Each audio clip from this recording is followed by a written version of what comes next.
Hello and अस्सलाम वालेकुम। उम्मीद है आप सब खैरियत से होंगे और अपने एग्ज़ाम्स की तैयारी कर रहे होंगे।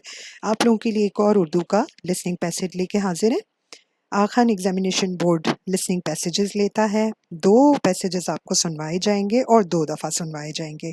आंसर्स करने के लिए आपके पास सिर्फ 3 मिनट्स का टाइम होगा, तो आपको हर पैसेज को बहुत गौर से सुनना है और अपना टाइम मैनेजमेंट बहुत अच्छा रखना है। तो चलें हम भी फ़ौरन स्टार्ट करते हैं। आप इसको गौर से सुनिए और जैसे ही आंसर्स यानी आप टैली कर लें, आंसर्स को अच्छे तरीके से टिक कर लें, फिर आप देखिएगा कि आपने करेक्ट आंसर दिए हैं या नहीं दिए हैं। चलें स्टार्ट करते हैं।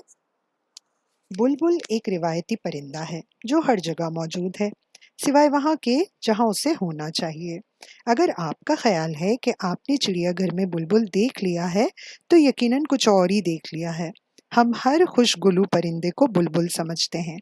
कसूर हमारा नहीं, हमारे अदब का है। शायरों ने ना बुलबुल देखी है, ना उसे सुना है, क्योंकि असली बुलबुल इस मुल्क में नहीं पाई जाती। सुना है कि कोहे हिमालय के दामन में कहीं कहीं बुलबुल मिलती है, लेकिन कोहे हिमालय के दामन में शायर नहीं होते। आम तौर पर बुलबुल को आहुजारी की दावत दी जाती है और रोने पीटने के लिए उकसाया जाता है।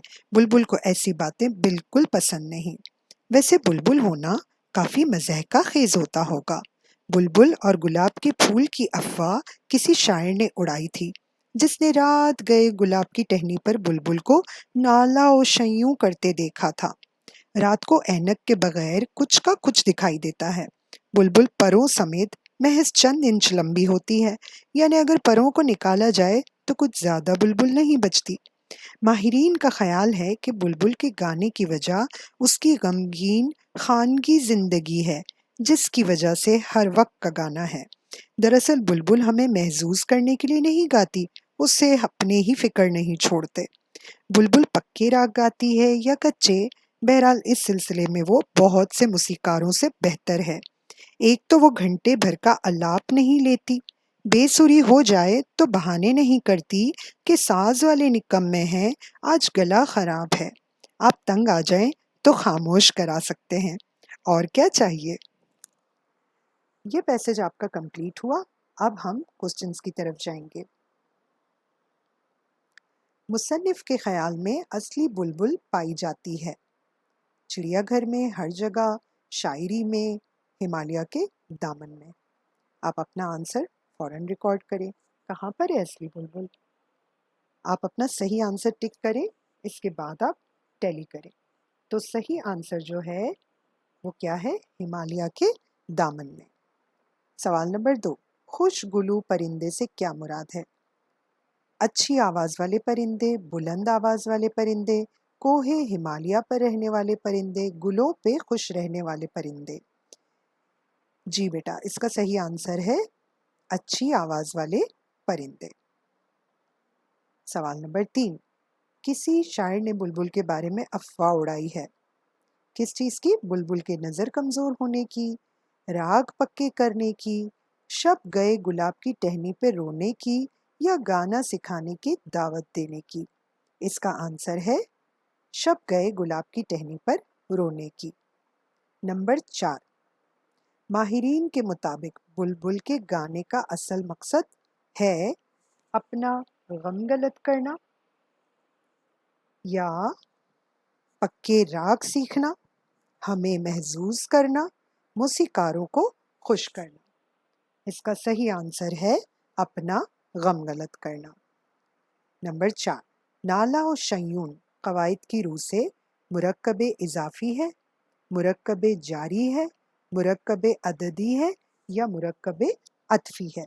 अब यहाँ बेटा मैं आप लोगों को एक बात बताना चाहूँगी कि मुरक्कबे, ये जितने भी मुरक्कब आपको दिए गए हैं उसमें आपको पता होना चाहिए कि मुरक्कबे इजाफी, जारी या अददी और अतफी ये ग्रामर की रूह से क्या है। मैं आपको अभी नहीं बता रही, ताकि आप अपना आंसर जो है वो उसको टैली कर लें कि ये क्या चीज़ है। पहले आप सोचें कि ये क्या है।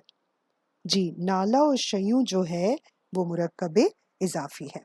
मैं आपको बाद में इसकी डिटेल बताऊंगी कि मुरक्कबे इजाफी के मीनिंग्स क्या हैं। ठीक है। मुसन्निफ के नज़दीक बुलबुल के मूसीकारों से बेहतर होने का सबब यह है कि वो बेसुरी हो जाए तो बहाने करती है, साज वालों को अपने गले की खराबी का जिम्मेदार समझती है, किसी के तंग आने पर खामोश कराई जा सकती है, घंटे भर का आलाप लेती है। तो बुलबुल मुसीकारों से इसलिए बेहतर है कि अगर कोई तंग आ जाए तो उसे खामोश करा सकता है, यानी ऑप्शन नंबर 3, किसी के तंग आने पर खामोश कराई जा सकती है, ये इसका सही आंसर है। इसके बाद लास्ट क्वेश्चन है हमारे पास, सुने गए इक्तबास का ताल्लुक नसरी अदब की किस सिन्फ से है। अब ये दोबारा बेटा वही चीज़ें आई है कि आप जो है वो नसरी और शेरी असनाफ को ज़रूर पढ़िए। आप मेरी वीडियोस पे विज़िट कर सकते हैं, उसमें आपको पूरी ग्रामर डिटेल से मिल जाएगी। तो अब अगर आपको नहीं पता होगा तो आपके लिए मुश्किल हो जाएगी। तो इसके ऑप्शंस हैं आप बीती, अफसाना, तंज़ो मिज़ा या नावल। आप बीती का मतलब होता है अपने बारे में कहानी सुनाना, तो ये तो ऐसा है ही नहीं। अफसाना शॉर्ट कहानी को कहते हैं, वो भी नहीं है, ना ही ये नावल है, क्योंकि नावल जो है वो बहुत ज़्यादा वर्डी होता है, बहुत लंबा होता है, लेंदी होता है। तो इसका करेक्ट आंसर है तंजो मिज़ा, यानी इसमें थोड़ा सा फ़नी और ह्यूमरस टाइप की चीज़ें जो है वो दी गई हैं। ये इसके करेक्ट आंसर थे। अब मुझे जल्दी से आप लोगों को बताने दें कि आपका जो क्वेश्चन था नाला और शैयों, तो बेटा याद रखना जब दो वर्ड्स के बीच में वाव या और लगा हुआ होगा, वाव या और लगा हुआ होगा, अगर हम किसी वर्ड के साथ वाव या और लगाकर एक और वर्ड को ऐड करते हैं तो ये हमेशा होता है मुरक्कब इजाफी। ठीक है बेटा, तो इसको ज़रा समझ लें कि जिस भी वर्ड्स में आपको ऐसा वर्ड मिले जिसको उसके मिडल में वाव या और लगा हुआ हो और उसको मिलाकर दो वर्ड्स की मिक्सिंग की गई हो, तो वो हमेशा मुरक्कब इजाफी होता है। Thanks for watching my channel. अगर आपको मेरी वीडियोस यूज़फुल लग रही हैं तो सब्सक्राइब करें और शेयर करें। Thank you so much. आपसे बहुत जल्द मुलाकात होगी नई वीडियो के साथ। अल्लाह हाफिज़।